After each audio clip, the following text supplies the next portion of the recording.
All right, if you watched the last video, we talked about using a rib and creating some volume. And if you're just joining us, this video we're going to talk about bringing the top in, necking in, collaring it in, creating more of a bottle form. So how to do that and keep the rim under as much control as possible. We'll also get some fire involved, so that's always fun. What I'm going to do is wet the clay and wet my hands. I need to make sure that as I collar the clay in, my hand does not catch the clay. I don't want dry skin hitting dry clay, because what happens is it catches and sticks and you end up slowing the clay down that you're in contact with. The wheel maintains the exact same speed and you end up getting a twist. So to avoid that, I'm going to put a little bit of water on the clay. I'm using B-Mix 10 and you can see these kind of rivulets forming, these lines down the side. That's not too much of an issue for me and the aesthetic that I'm going for, but for a lot of porcelain potters, people who do crystalline glazing and really detailed fine work, if you use slip instead of water, you can avoid those kind of etching lines you can get sometimes from the water dripping. But now that the clay is wet and my hands are wet, I am going to basically make a circle with my thumbs and middle fingers, and I'm going to offset them a little bit so my fingertips are pointed up. Okay? I want to make sure that this pressure is moving up towards the rim and not down into the pot at all.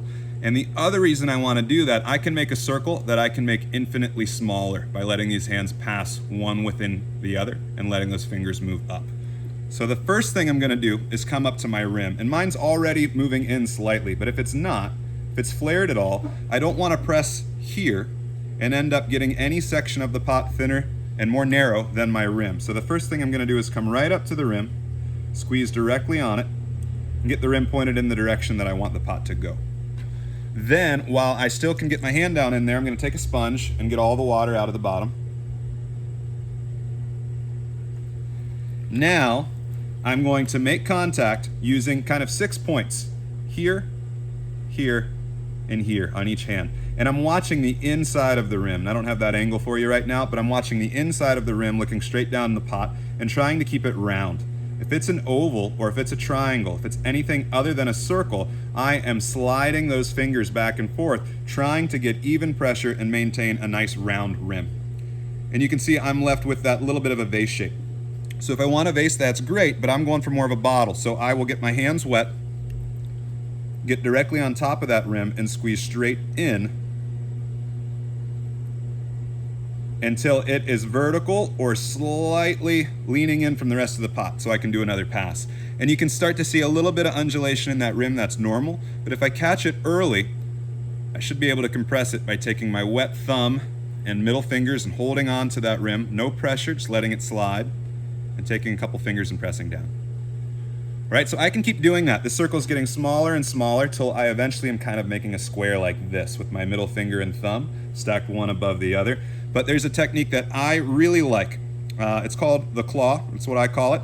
And we can collar in, but what we do that, we're asking the same amount of clay to exist in a smaller space. And so we end up thickening that wall a little bit and then coming back in and pulling most of the time. What this claw is going to let me do is collar and pull at the same time, essentially.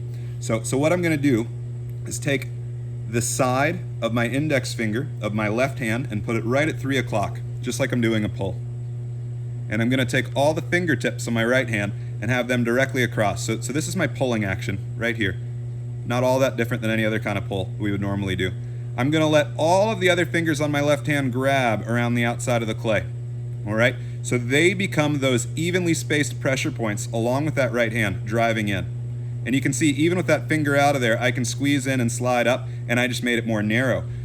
But by dragging that left finger on the inside, as I'm collaring, I'm feeling for wall thickness. And if I get to a point where I feel like the wall is thicker than I need it to be, I can squeeze and do a little bit of pull as I'm collaring. You can see I can get a lot of height as I'm narrowing the clay at the same time. So rather than going back and forth, collar, pull, I'm able to use that claw to bring it all in together. So one more time, that's my thumb, middle finger, ring finger, and pinky, kind of evenly spaced along with all of the fingers on my right hand. So they're evenly spaced all around the pot. And I've got the side of my left index finger right on the inside to squeeze against only if I feel like as I'm collaring that clay, it's getting a little thicker than I need it to be. My rim's a little uneven. Like I said, that's normal. So I'll try to compress it. That's always my first move. And if I feel like it's so far off or it's weak underneath to the point where I can't do it, then I'll just take my needle and needle a little bit off. But I think I'm okay. Now I'm gonna take my rib. In the last video, I talked about just the rib or just my hand being allowed to push, them not both being allowed to push at the same time. But because I can't get my hand all the way in there, it's okay to take this rib and lean a little bit. And soften that curve and make sure I'm happy with it. And I'm gonna start to think about the top of this pot here. So I'm gonna drive in with this rib to start to separate what's the neck of this pot from kind of what becomes a dramatic rim. I'm gonna wet just my fingertips, slide in one more time, and isolate that a little bit further.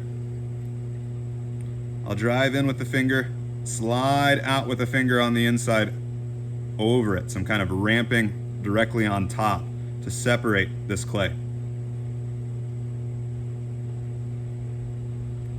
And I'm starting to get something that I'm a little bit more excited about, but I'm really weakening the pot because of that transition. So what I'm gonna do now is reach over and grab my trusty torch, which is almost out of gas, but should have enough for this video. And I'm just going to hit the section from a couple of inches below that rim right to that extreme transition point. I'm gonna work it back and forth. And it usually doesn't take more than about 15 seconds. I don't want to go to the point where I am drying this clay out to where it's bone dry. I don't want to see it change color. I want it to be leather hard. So I'm feeling it now before I add water, before I do any other action. And it's a little on the soft side. I'm going to hit it one more time. This torch is running low on gas, but I would rather stop early and check than overdo it. And I'm going to hit that transition one more time. You can see just a little puff of steam coming off there. That's my cue that I need to stop, can't go any further. Now that this is a leather hard section, I can take my rib, I can use my fingers, and I can lean and really change the curves and add more complex details to the top without worrying about adding stress and pressure down to the bottom. If you're working in a community center, you definitely want to ask about using a torch. You might notice I don't use a bat when I don't have to, but I've also removed the bat pins from my wheel. But melting a bat is not a way to make a lot of friends.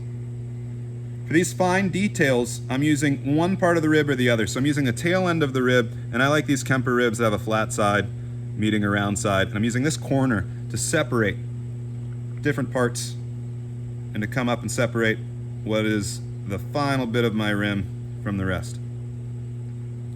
So I could do a big cutback, but I prefer to trim, and I like the marks from trimming, so I think I'm gonna stop right here. Check back with us later in the week. I think we're gonna hear something from Ben on Friday, and I hope you guys are all staying safe and keeping your distance out there. Thanks.